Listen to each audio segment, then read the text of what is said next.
So you've decided to take the plunge and get an airbrush, but every YouTuber out there seems to be using a different airbrush, or a different type, or a different style. Where do you even begin? What's a good airbrush to start with? What's a good one to upgrade to? And what exactly do all the different ones do? And then once you have one, how do you actually get started? What's right and what's wrong? How do I know if I'm making a mistake or not? Well, let's talk about it, and maybe you can learn from some of my mistakes that I made along the way.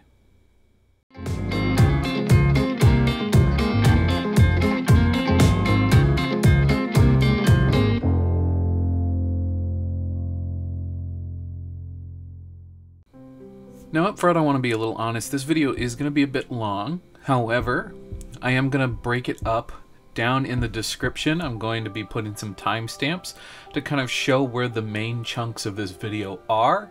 So that way, if there's some things you guys have already figured out through your own research and your own study, you can kind of skip some of the less important parts to you, or perhaps jump around and look at the parts of this video that are the most important to you.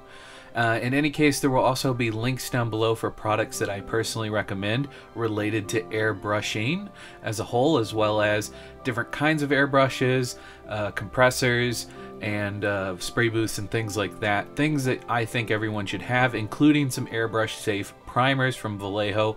Those will be down below. Those are Amazon affiliate links, and I want to be transparent about that. It's a great way for you guys to help out the channel by buying things you would normally buy anyway, and it costs you nothing extra to do so. In any case, let's go ahead and move on with the rest of this video, and let's get on with the information. So first and foremost, there are a few defining features of airbrushes. The first and foremost being that there are different types of trigger mechanisms. There's either going to be what is referred to as a pistol grip, or as the kind that we normally see and the kind that I use, which is a sliding trigger. Now, a sliding trigger is also known as a dual action. Now, there is a single action airbrush, and the difference between a dual action airbrush and a single action airbrush is that a single action airbrush, you push the button and you get paint and you get air all at the same time. Now, usually to adjust how much paint flow you'll end up getting out of that airbrush is adjusted toward the front in the nozzle area. Whereas with a dual action airbrush, you click for air and slowly pull back for paint. And the more you pull back, the more paint that is released through the airbrush. And that gives you a lot more control over what you're doing. Now, in my personal opinion, if you want to start out super cheap with an airbrush and you just want to buy a single action airbrush for base coating and kind of getting your priming down and being able to prime inside when the weather is bad, that's an excellent place to start, and you don't need to upgrade. However, if you can afford to go straight for a double action airbrush, I highly recommend them. Now let's take a second to talk about the anatomy of an airbrush. Here we have the body along with the main trigger assembly already inside the brush. You should never really need to take this apart even when deep cleaning the airbrush. However, if you do need to take it apart, most manufacturers have plenty of instructions on how to do so on their website. Now, this is usually a solid piece of metal and you shouldn't need to worry about it too much, especially while cleaning.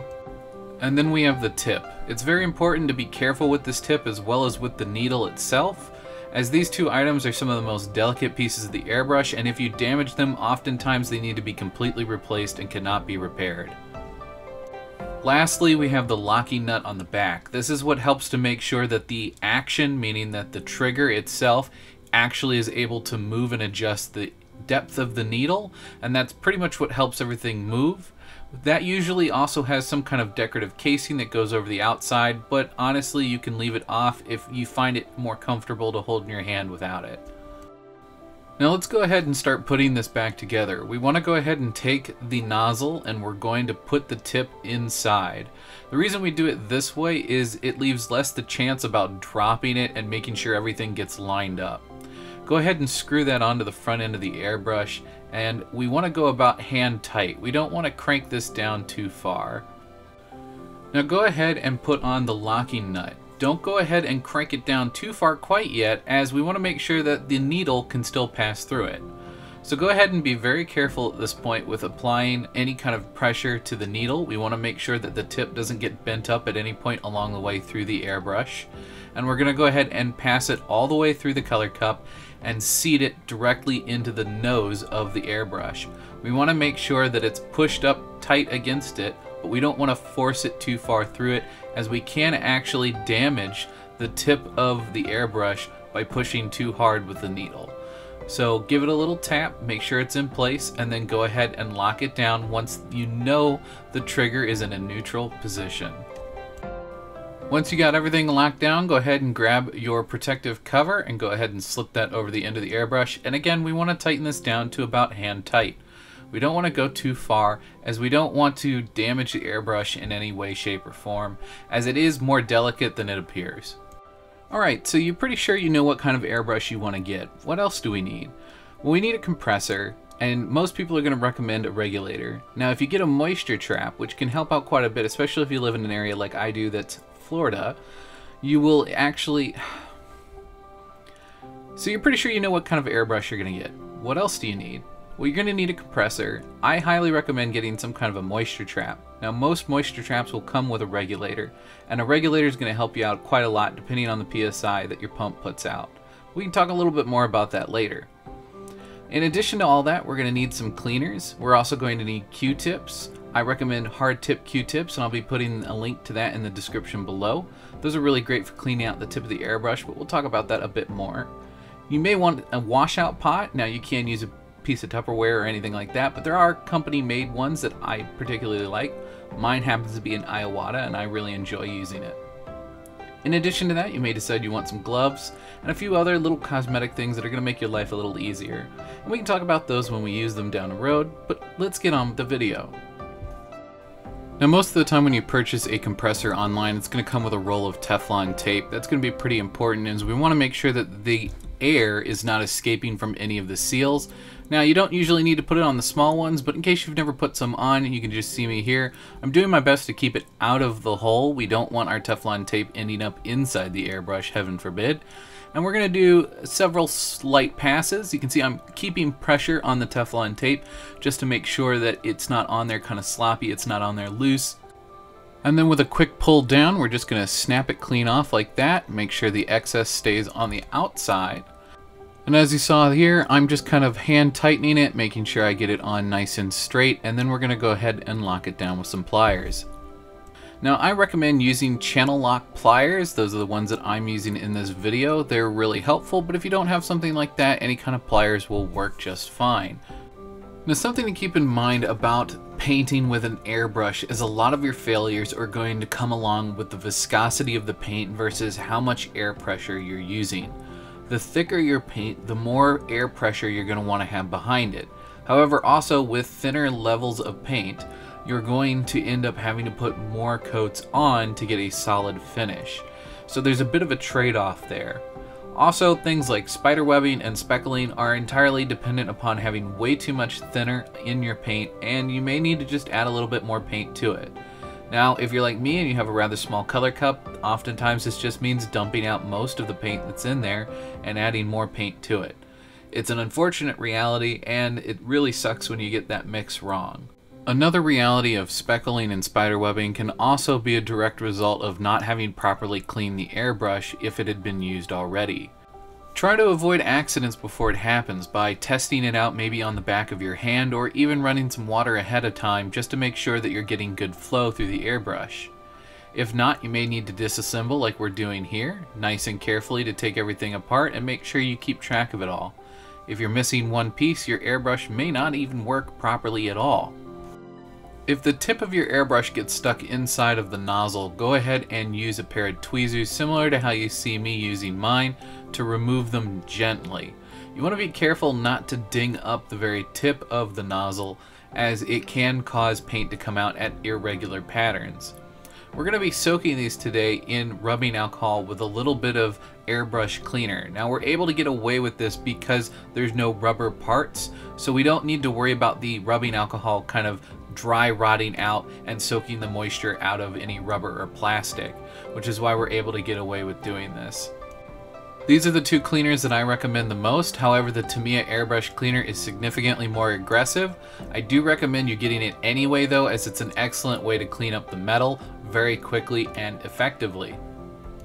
Using a Q-tip soaked in Airbrush Cleaner, we're going to go ahead and clean out the bottom of the color cup and do our best to clean off the threads around the front end of the airbrush, as well as anything else that we can really feasibly get to with these larger Q-tips before we switch to a smaller one.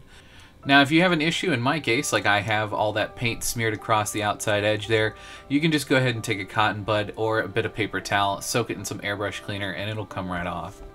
Using a sharp Q-tip, we're going to go ahead and lightly push that in through the color cup, and we're going to clean up the backside as best we can. Now, there is a rubber seal, so we don't want to push too far. We don't want to end up getting that rubber seal if we don't have to. Now, you could use the hard tip Q-tip here as well to clean out the nozzle and to clean out the tip. I'm using what's referred to as a dental pick, and I'm just kind of wishing that back and forth in the cleaning solution to clean off the pick, and then going back in and scrubbing the inside of the tip. Now, if you'd like a link for either one of these, there will be one in the description below. And just take a cotton bud and some of that cleaner, and we're going to go ahead and clean from the bottom up on the needle. Now, we go from the bottom up because this gives the best chance of us not stabbing ourselves as well as not bending the needle. If you have any stubborn clogs, you can be real careful with the needle and kind of lightly scrape the inside of the tip as well as kind of push anything through, but you want to be real delicate with this. You don't really want to force anything, as if we damage the tip, we will have to replace it. Alright, we're going to go ahead and wrap things up here with some questions. And number one, do you need to thin out airbrush paint, meaning paint that is marketed for an airbrush? In my opinion, it is always best to add at least a little bit of thinner and try it for yourself and decide if you need to add more.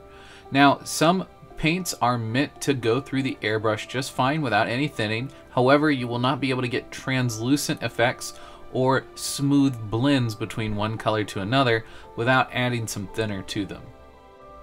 Question number two, what's stopping me from just using water? Well, nothing really, but if you have hard water, it can actually affect the quality of the model, as well as it can cause things like mold to grow depending upon the quality of your water, and you don't want a moldy model, unless you're painting Nurgle. So this is all fine and dandy, Graham, but we've made it to the end of the video, and I'm convinced they're more trouble than they're worth. Why should I still buy one? Okay, well, that's a fair assumption. Number one, if you're painting a large model like a tank or an Imperial Knight and you want to do a blend between two colors, doing that by hand is going to be very time consuming. Even if you do it through wet blending, it's not going to be as perfect as you may want it, and the only way you're really going to get a smooth, creamy blend is through an airbrush. And finally, can I just buy a cheap airbrush? Why do I need to buy one of the ones you suggested? And although you don't need to buy any of the ones that I suggest, I do recommend trying to go at least with a name brand. The reason why you don't want to go with a no-name or even just like an obscure brand is because of quality. Honestly, you're paying for what you get and you get for what you pay. One of the unfortunate realities is buying a no-name brand or even like a cheap knockoff out of China is you're going to end up in a situation where if you need replacement parts, you're not going to be able to find them. You're just going to have to replace the whole airbrush. Now, admittedly, if you only paid $20 for that airbrush, maybe it's worth it just to replace the whole airbrush to you, but for me, it's not. I'd rather have the option of all the different accessories that I can put on a name brand brush than to have a no-name brand brush. Well, that's going to wrap things up for today. Thank you guys so much for watching. If you guys have any ideas for future videos, go ahead and leave those in the comments, as well as any questions you may have that came up as a result of this video. Hopefully I gave you guys enough information to really help point you in the right direction and to get you guys going. I really want to make sure that I can get as much information across as I can within a reasonable amount of time, so sometimes I may talk a little bit quick, and I do apologize for that. In any case, thank you guys so much for watching. Thank you for all the love and support. And thank you so much for getting us almost to 1,000 subscribers. We are so close to being able to monetize this channel, and that is something that I never thought would happen. So thank you very much, and until next time, may your display case always be filled, and your pile of shame never run empty. Bye-bye.